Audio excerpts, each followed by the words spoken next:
আজকের দিনে এই পৃথিবীতে ভদ্রতার কোনো মূল্য নেই। কেউ একটু ভালো ব্যবহার করলেই সবাই সেটাকে দুর্বলতা মনে করে।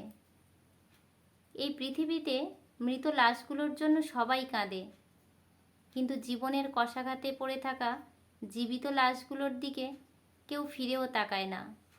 নমস্কার, বঙ্গেশ মোটিভেশন চ্যানেলে সবাইকে স্বাগত। ভিডিওটি সম্পূর্ণ দেখুন, ভালো লাগলে একটা লাইক দেবেন আর চ্যানেলটিকে সাবস্ক্রাইব করে আমার এই ছোট্ট চ্যানেলে পাশে থাকবেন। তো ভিডিওটা সম্পূর্ণ দেখতে থাকুন। আজকাল মানুষ মজা কম করে, মজার ছলে অপমানটাই বেশি করে। ঝুলি ভরা ডিগ্রি, অথচ সাধারণ জ্ঞানের অভাব।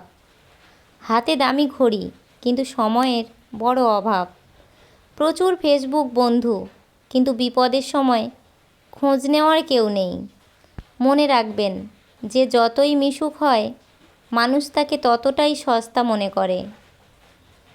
অতিরিক্ত খুশি থাকার কথা আর অতিরিক্ত কষ্টে থাকার কথা কখনো কাউকে বলবেন না, কারণ খুশিতে মানুষ নজর লাগায় আর কষ্টে মানুষ লবণ লাগায়। মানুষ যখন বিপদে পড়ে তখন বুঝতে পারে পৃথিবীটা কত কঠিন আর আপনজনেরা কত নিষ্ঠুর। যে তোমাকে বোঝে না, তুমি মরে গেলেও সে তোমাকে খুঁজবে না। ইচ্ছেগুলোকে খুন করে জীবনকে প্রাধান্য দেওয়ার নামই হলো মধ্যবিত্ত। এই দুনিয়ায় মা বাবাই আপনজন, বাকিরা সব বিজ্ঞাপন। কেউ পাশে থাকলেই তাকে শুভাকাঙ্ক্ষী ভাবা ঠিক নয়। পাশে তো মির্জাফরও ছিল, বাংলার নবাবের। স্বার্থপরদের তুমি কখনোই বোঝাতে পারবে না তারা স্বার্থপর, কিন্তু তারা তোমাকে উল্টে প্রমাণ করে ছাড়বে তুমি নিজেই স্বার্থপর। দিন শেষে বেঈমান মানুষগুলোই ভালো থাকে, শুধু ভালো থাকতে পারে না মন থেকে চাওয়া মানুষগুলো। অবহেলা কতটা ভয়ানক সেটা কেবল সেই বোঝে যে প্রিয় মানুষগুলোর কাছে অবহেলিত।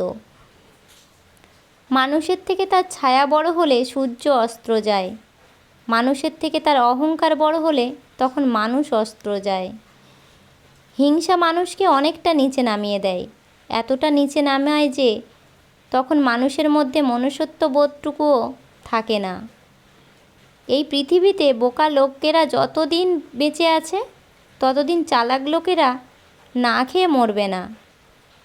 পৃথিবীতে মৃত লাশগুলোর জন্য সবাই কাঁদে, কিন্তু জীবনের কশাঘাতে পড়ে জীবিত লাশগুলোর দিকে কেউ ফিরেও তাকায় না। আজকের দিনে ভদ্রতার কোনো মূল্য নেই। একটু ভালো ব্যবহার করলেই সবাই সেটাকে দুর্বলতা ভাবতে শুরু করে। খাবার যতই দামি হোক, পচে গেলে তার কোনো মূল্য নেই। ঠিক তেমনি মানুষ যতই শিক্ষিত হোক, মনুষ্যত্ব না থাকলে তার কোনো দাম নেই। কেউ একজন প্রশ্ন করেছিল, আপন কে? উত্তর এসেছিল, সময় ভালো থাকলে সবাই আপন, আর সময় খারাপ থাকলে কেউ কারো নয়। ধৈর্য খুব তিতো, কিন্তু এর ফল খুব মিষ্টি হয়।